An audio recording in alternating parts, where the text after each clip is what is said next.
क्या आपने कभी सोचा कि सबसे छोटा जीव भी सबसे बड़ा बदलाव ला सकता है? ये कहानी है चिंटू की। एक नन्हा सा तोता जिसके पंख छोटे थे लेकिन दिल इतना बड़ा कि उसने पूरे जंगल को हिम्मत का सबक सिखाया। प्यारे दृश्यों, नन्हे जानवरों की दोस्ती और एक गहरे संदेश के साथ ये कहानी आपको शुरू से अंत तक बांधे रखेगी। क्या चिंटू अपने डर को हरा पाएगा? क्या वह जंगल के एक नन्हे खरगोश को बचा सकेगा? आइए इस दिल छू लेने वाली यात्रा में चले। एक घने जंगल में जहाँ पेड़ आसमान को छूते थे और फूलों की महक हवा में तैरती थी, एक छोटा सा तोता रहता था।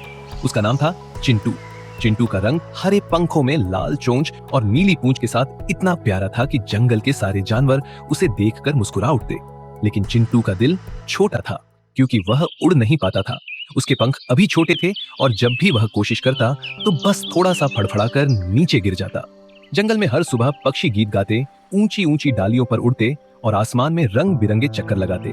चिंटू उन्हें देखता और सोचता, काश मैं भी उनके साथ उड़ पाता। मैं इतना छोटा और कमजोर क्यों हूँ? उसकी माँ एक समझदार तोती उसे समझाती, चिंटू, हर किसी का समय आता है, धैर्य रखो। तुम्हारा दिल जितना बड़ा है, एक दिन तुम्हारे पंख भी उतने ही मजबूत होंगे। एक दिन जंगल में एक अजीब सी हलचल हुई।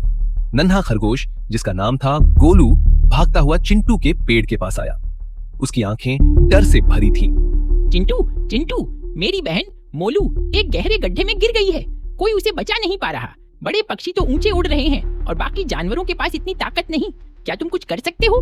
चिंटू का दिल धक धक करने लगा। वह तो उड़ भी नहीं सकता था, फिर वह कैसे मदद करेगा? लेकिन गोलू की आंखों में बेबसी देखकर उसका छोटा सा दिल पिघल गया। मैं कोशिश करूंगा गोलू, मुझे ले चलो, चिंटू ने कहा। गोलू उसे उस गड्ढे तक ले गया जहां मोलू डरी सहमी बैठी थी। गड्ढा गहरा था और मोलू की छोटी छोटी सिसकियां सुनाई दे रही थी। जंगल के कुछ जानवर वहां इकट्ठा थे लेकिन कोई भी गड्ढे तक नहीं पहुंच पा रहा था। चिंटू ने गहरी सांस ली और सोचा, मुझे उड़ना ही होगा मोलू के लिए। उसने अपने छोटे छोटे पंख फड़फड़ाए। पहले तो वह बस थोड़ा सा हवा में उठा और फिर गिरने लगा। जंगल के जानवरों ने उसे देखा और कुछ हंस पड़े। अरे ये छोटा तोता क्या करेगा? एक बंदर ने कहा।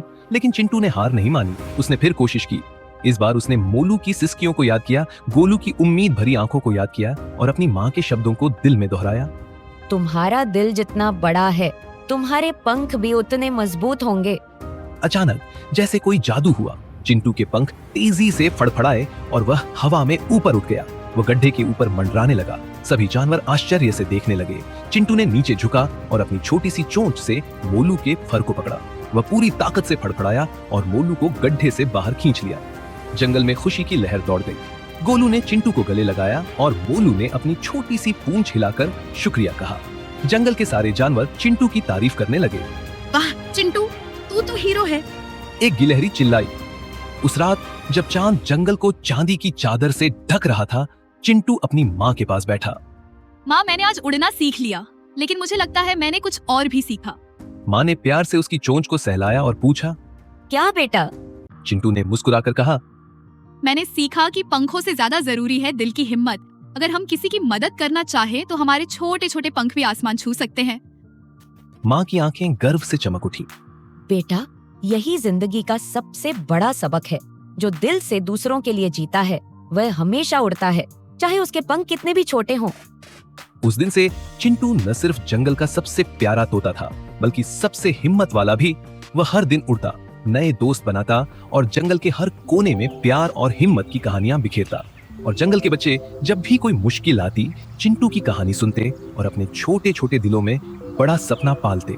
संदेश, ये कहानी हमें सिखाती है कि असली ताकत हमारे शरीर या पंखों में नहीं बल्कि हमारे दिल की हिम्मत और दूसरों के लिए प्यार में होती है। चाहे हम कितने छोटे या कमजोर क्यों न हो, अगर हम दूसरों की मदद करने का जज्बा रखें तो हम असंभव को भी संभव कर सकते हैं।